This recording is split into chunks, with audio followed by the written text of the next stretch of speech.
आदरणीय अध्यक्ष जी, सम्मानित मंच, किसान क्रांति के सरदारों, नौजवान साथियों, मेरी माताएं, बहनें, बच्चों, पुलिस प्रशासन के लोग, पत्रकार बंधु, मुद्दा इस गांव में, क्योंकि कई लोग गए इस क्षेत्र से और सबसे पहले इस क्षेत्र से जो ट्रैक्टर गए होंगे उन किसानों का फोन आया। उन्होंने कहा कि कई ट्रैक्टर यहां से है और हम आना चाहते हैं, यहां से पुलिस रास्ते में नहीं आने देती। मतलब ये पहली बार लगा कि इस क्षेत्र से ट्रैक्टर भी आंदोलन में हिस्सा ले लेते हैं। ये पूरे देश का मसला है। इसको पहले बांटा गया पंजाब हरियाणा में, फिर इसको बांटा गया उत्तर प्रदेश राजस्थान के कुछ सीमाओं में, फिर इसे कहा कि ये तो सरकार का आंदोलन है, फिर कहा कि एक बिरादरी का आंदोलन है। 8-10 टुकड़ों में इस आंदोलन को बांटने की कोशिश करेंगे। ये नहीं कहा कि यह आंदोलन किस मुद्दे पे है। सरकार से 12 बार बातचीत हुई, 12 दौर की वार्ता।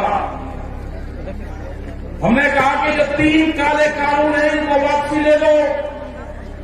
किसानों से आपने नहीं पूछा। गोदाम, बड़े बड़े गोदाम पहले बन गए और कानून बाद में बने हैं देश में, इसलिए व्यापारियों के कहने से उनके हितों का साधने के लिए कानून बने हैं। हमने कहा कि एमएसपी में कानून नहीं है। आज भी राजस्थान के बहुत लोग, जब हम भरतपुर से आ रहे थे, ट्रैक्टर टोलियों में अपने परिवार के साथ माफी के क्षेत्र के लोग जा रहे थे, जब तो ये हमने उनको रोका। उन्होंने कहा कि बाजरा है हमारे पास में, गेहूं है, हम इसको मंडी में बेचने जा रहे हैं। सब जाके बाजरे का एमएसपी का रेट क्या है जो भारत सरकार ने तय करा। उन्होंने कहा कि हमको नहीं पता क्या रेट है। मतलब आज भी देश में ये हालात है कि किसान को सरकारी रेट का नहीं पता। मंडी में उसकी बोली लगती है। जो किसान अपने घर से अनाज लेकर चला गया, व्यापारी उसकी बोली लगाएगा, उसको उसकी कीमत का नहीं पता कि क्या मिलेगा। बाजरे का 2100 रुपए का भाव है। हमने कहा कि आपको कहना कि जो सरकारी रेट है उसके कम पे मैं खरीद नहीं करूंगा, आप वहीं पे बैठ जाना। वो 1100 से 1200 रुपए में बाजरे को बेच पाएगा किसान, 1400 और 1500 रुपए में गेहूं को बेच पाएगा। जब उसकी फसल 1 महीने बाद में उसकी फसल आ जाएगी, उसके घर में अनाज रखा है, उसको बेचने गया है। लड़ाई यही है। लड़ाई किसी जाति की नहीं है। लड़ाई है कि एमएसपी पे कानून बने। मिनिमम सपोर्ट प्राइस जो है 1975 रुपए से कम पे गेहूं का भाव नामित हो। वो चाहे सरकार खरीदे या कोई व्यापारी खरीदे, उसके कम पे खरीदना हो। 2100 रुपए के आसपास का बाजरे का रेट है। बाजरा उसके कम पे खरीदना हो। मक्का 1700-1800 रुपए का रेट है, उससे कम पे खरीदना हो। धान 1800 रुपए से कम पे खरीदना हो। ये है कानून। इसके लिए लड़ाई वहां पर चल रही है। 100 दिन के आसपास लोग आ रहे हैं। सरकार तैयार नहीं है। सरकार ने कहा कि किसान की जब फसल की कटाई होगी, किसान अपने खेत में आ जाएगा, आंदोलन अपने आप खत्म हो जाएगा।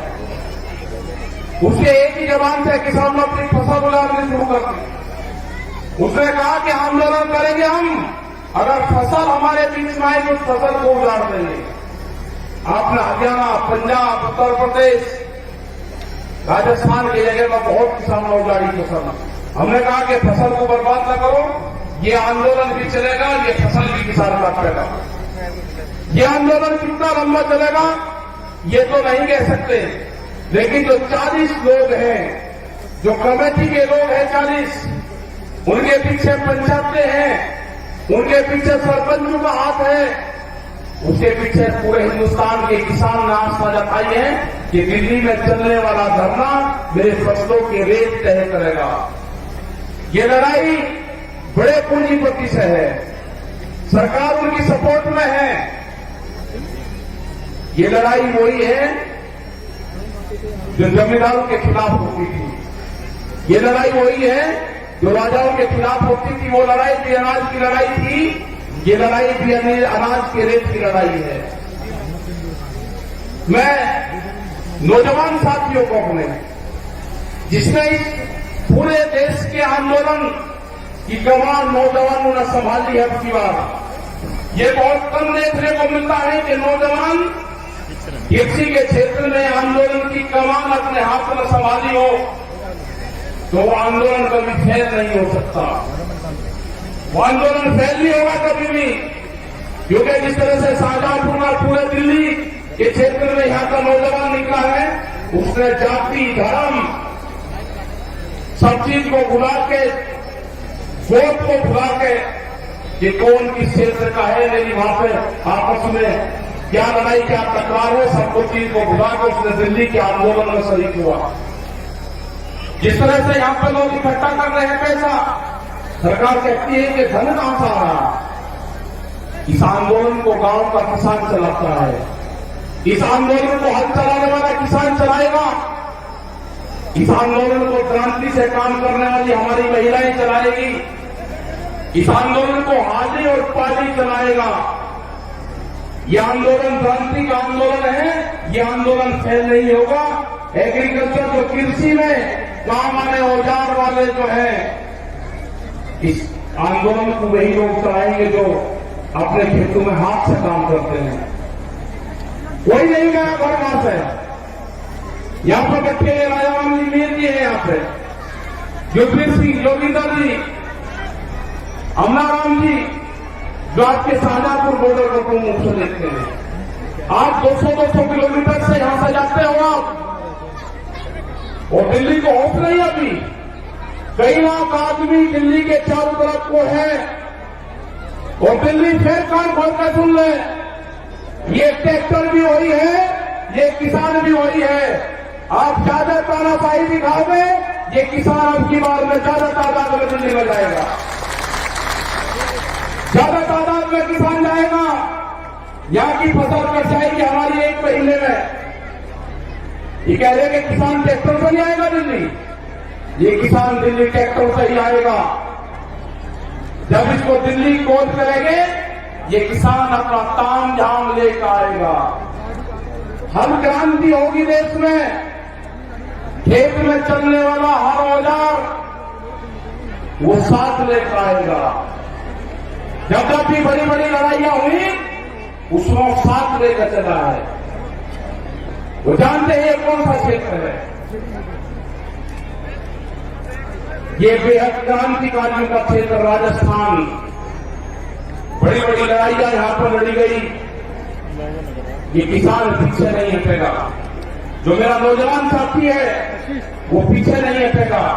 अपने खेत की मिट्टी को जब दिवाली होली अब आएगी, दुल्हनी आएगी, रंग नहीं लगाना अपनी बार, अपने गांव की खेत की मिट्टी अपने शरीर पे लगा देना, उससे अपने शरीर को टच करवा लेना अपने खेत की मिट्टी से। जब आप दिल्ली लड़ने जाओगे अब की बार, अपने खेत की मिट्टी अपने साथ लेके जाना। हो सकता है कि वहां से आपका गांव आपके याद आए। जब मिट्टी आपके साथ में रहेगी तो गांव याद नहीं आएगा आपके।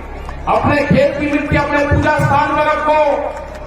अगर ये आंदोलन में किसान फेल हुआ तो 20 साल में आपकी जमीनें नहीं बचेगी, इतना कर्जा किसानों के ऊपर आ जाएगा।